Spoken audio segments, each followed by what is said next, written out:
What's up guys, welcome back to the channel. It's your boy Dominic Rich. If you're new around here, consider hitting the subscribe button. I'll be doing EPL coverage all season. Congratulations to Aston Villa for picking up their first win of the 2019-20 season and also breaking their 15-game winless streak.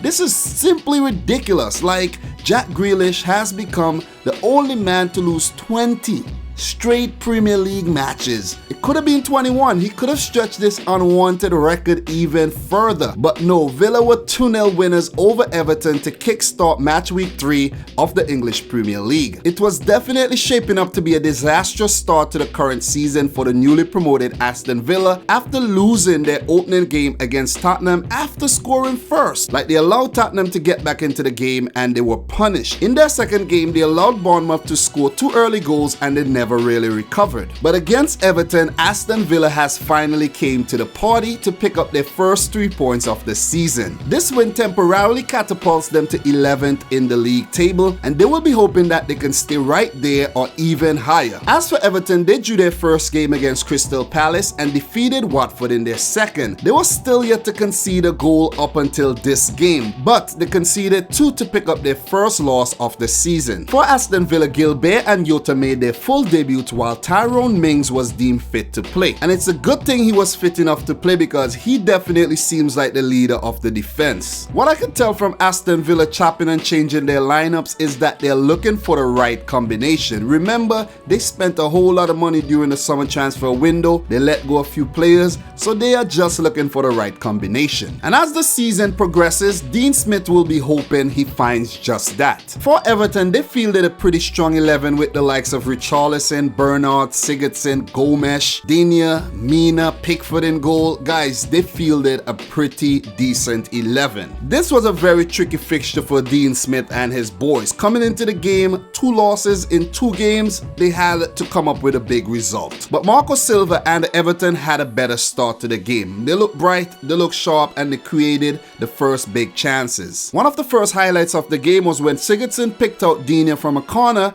and his volley was well blocked by Tyrone Mings. But after 20 minutes of soaking up pressure, Aston Villa got their break. It came in the 22nd minute after Jack Grealish took a quick free kick, passed it to Gilbert, who found Jota, and he passed it in space to Wesley, who put it in the far post to beat Pickford. That was his first goal for Aston Villa and it was well deserved. That goal came from Villa's first touch in Everton's penalty area, and after scoring, they did look like they had a pep in their step. Everton created another big chance in the 32nd minute, but Calvin Lewin, man, you had to put that away and he hit it straight into the Villa defender. Well, you have to give the defender some credit because he was at the right place at the right time. But a big open goal like that, Lewin, man, you have to put it up in the V or something. He is a striker lacking confidence, and that goal would have done him the world of good. After a slow start, then scoring, Villa had grown very strong in the game. At halftime, it was 1-0 in favor of Villa, and if they were to turn around their horrid record against Everton, winning only 1 in the last 11, they had to play well in the second half. For the first 15 minutes of the second half, Everton did enjoy most of the possession, but Aston Villa was still quite comfortable seeing that they had the lead. Marco Silva made a double substitution around the hour mark, bringing on Moise Kean and Alex Iwobi for his Everton debut for Bernard and Sigurdsson, who had a pretty subpar games. Sigurdsson tend to have a lot of quiet games like this. He reminds me of Christian Eriksen. Both players are in the same mold. Could be very dangerous on their day, but other days they could be very absent. With those 2 players adding impetus to Everton's attack, they did look good, they did create the chances, but they still couldn't find the back of the net. Walker came on for Richarlison, who had a poor game, and then El Ghazi, one of the goal scorers, came on for Jota, who I think had a pretty impressive full debut. With Everton seeking that equalizer, they almost got it through Alex Iwobi when a weak left-footed shot of his hit the post. And very, very unlucky not to score. I think it would have been a great confidence booster for Alex Iwobi, seeing that he switched from Arsenal to Everton and scoring on debut. That would have been big for the Nigerian international. But it didn't happen. It didn't happen. Luck was on Aston Villa's side. In the 84th minute, El Ghazi had a shot saved by Pickford, and then the game got a little feisty with the players getting into a little bit of, scuffle and exchange of words and whatnot. It had been a feisty game throughout, with Wesley and Yerry Mina exchanging words, bumping shoulders. Yerry Mina once played in the Brazilian league. I don't know if they played against each other before, but Yerry Mina is not one to back down, and Wesley, he's real big and he does not look like he backs down. So it was a good game. It was a really, really good game. One Egyptian in Trezeguet went off and on came another in El Mohammadi. So as you could see, what Dean Smith was doing was reinforcing his defense. That was a great move. Props to him. But Everton has to blame themselves here for losing this game. They created many chances, had most of the possession,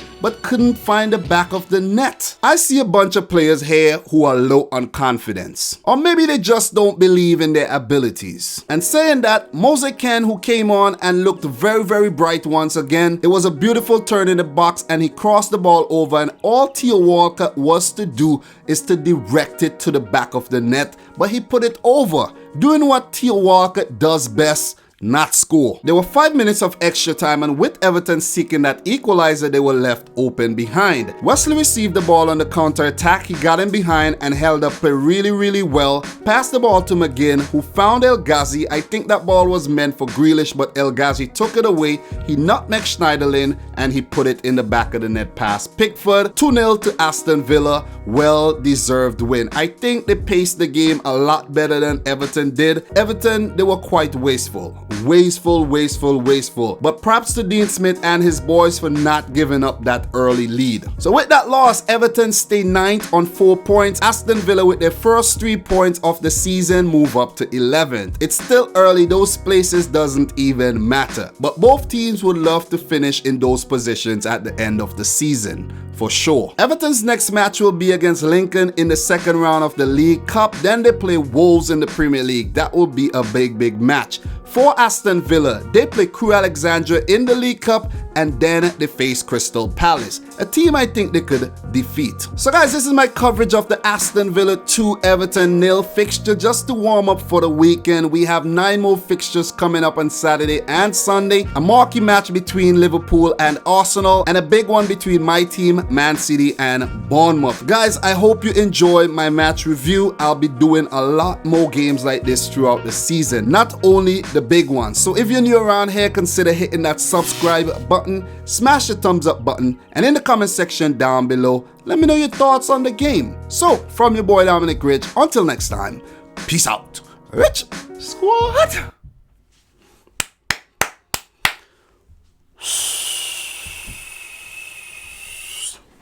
Wow.